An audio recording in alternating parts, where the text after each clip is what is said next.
اعوذ باللہ من الشیطان الرجیم، بسم اللہ الرحمن الرحیم۔ سورہ بقرہ کا 19واں اور 20واں رکوع، اس کے ہم ترجمہ اور تفسیر پڑھتے ہیں۔ بسم اللہ الرحمن الرحیم۔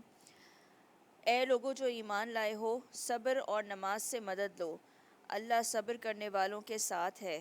اور جو لوگ اللہ کی راہ میں مارے جائیں انہیں مردہ نہ کہو، ایسے لوگ تو حقیقت میں زندہ ہیں، مگر تمہیں ان کی زندگی کا شعور نہیں ہوتا۔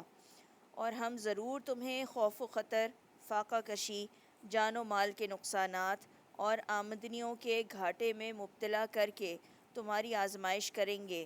ان حالات میں جو لوگ صبر کریں اور جب کوئی مصیبت پڑے تو کہیں کہ ہم اللہ ہی کے ہیں اور اللہ ہی کی طرف ہمیں پلٹ کر جانا ہے، انہیں خوشخبری دے دو، ان پر ان کے رب کی طرف سے بڑی عنایات ہوں گی، اس کی رحمت ان پر سایہ کرے گی، اور ایسے ہی لوگ راست رو ہیں۔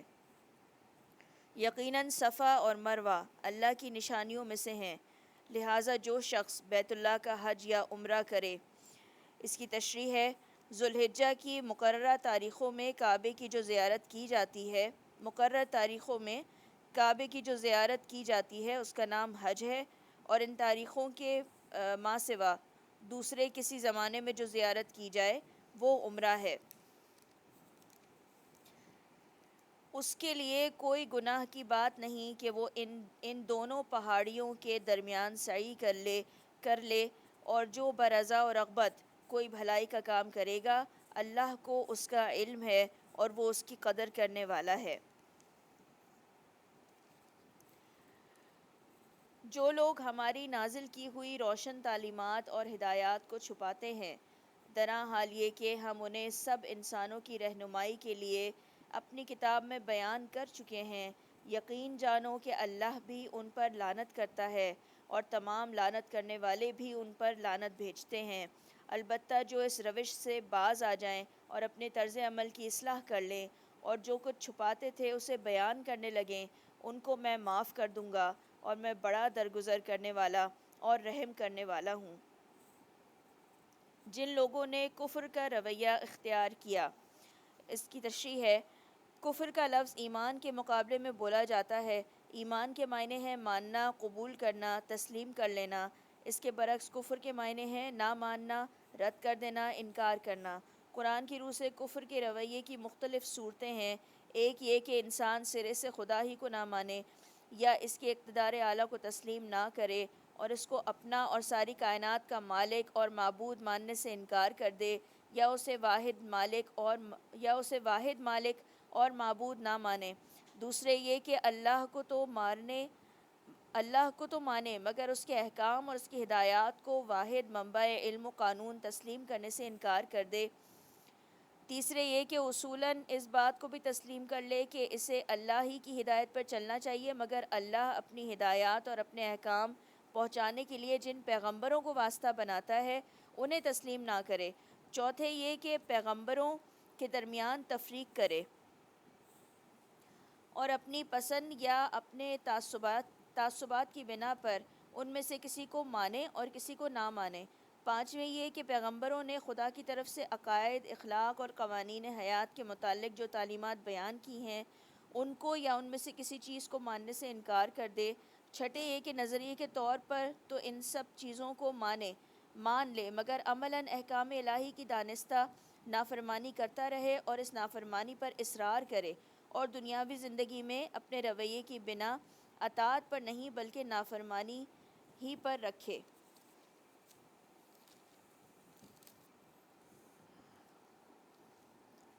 جن لوگوں نے کفر کا رویہ اختیار کیا اور کفر کی حالت ہی میں جان دی، ان پر اللہ اور فرشتوں اور تمام انسانوں کی لعنت ہے۔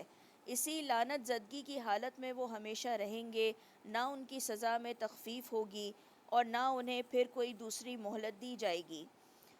تمہارا خدا ایک ہی خدا ہے، اس رحمان اور رحیم کے سوا کوئی اور خدا نہیں ہے۔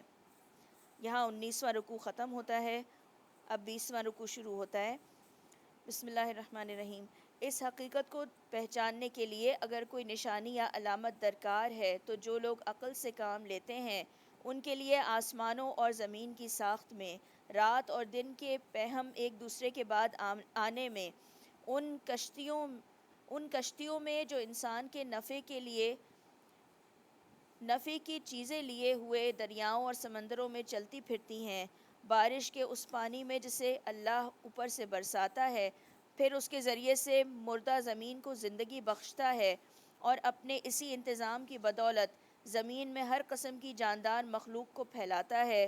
ہواؤں کی گردش میں اور ان بادلوں میں جو آسمان اور زمین کے درمیان تابع فرمان بنا کر رکھے گئے ہیں، بے شمار نشانیاں ہیں، مگر وحدت خداوندی پر دلالت کرنے والے ان کھلے کھلے آثار کے ہوتے ہوئے بھی کچھ لوگ ایسے ہیں جو اللہ کے سوا دوسروں کو اس کا ہمسر اور مد مقابل بناتے ہیں، اور ان کے ایسے گرویدہ ہیں جیسی اللہ کے ساتھ گرویدگی ہونی چاہیے، حالانکہ ایمان رکھنے والے لوگ سب سے بڑھ کر اللہ کو محبوب رکھتے ہیں۔ کاش جو کچھ عذاب کو دیکھ کر انہیں سوجنے والا ہے وہ آج ہی ان ظالموں کو سوج جائے کہ ساری طاقتیں اور سارے اختیارات اللہ ہی کے قبضے میں ہیں، اور یہ کہ اللہ سزا دینے میں بھی بہت سخت ہے۔ جب وہ سزا دے گا اس وقت کیفیت یہ ہوگی کہ وہی پیشوا اور رہنما جن کی دنیا میں پیروی کی گئی تھی اپنے پیرووں سے بے تعلقی ظاہر کریں گے، مگر سزا پا کر رہیں گے، اور ان کے سارے اسباب و وسائل کا سلسلہ کٹ جائے گا، اور وہ لوگ جو دنیا میں ان کی پیروی کرتے تھے کہیں گے کہ کاش ہم کو پھر ایک موقع دیا جاتا، تو جس طرح آج یہ ہم سے بیزاری ظاہر کر رہے ہیں ہم ان سے بیزار ہو کر دکھا دیتے۔ یوں اللہ ان لوگوں کے وہ اعمال جو یہ دنیا میں کر رہے ہیں ان کے سامنے اس طرح لائے گا کہ یہ حسرتوں اور پشیمانیوں کے ساتھ ہاتھ ملتے رہیں گے، مگر آگ سے نکلنے کی کوئی راہ نہ پائیں گے۔ یہاں 20واں رکوع ختم ہوتا ہے۔ صدق اللہ العظیم۔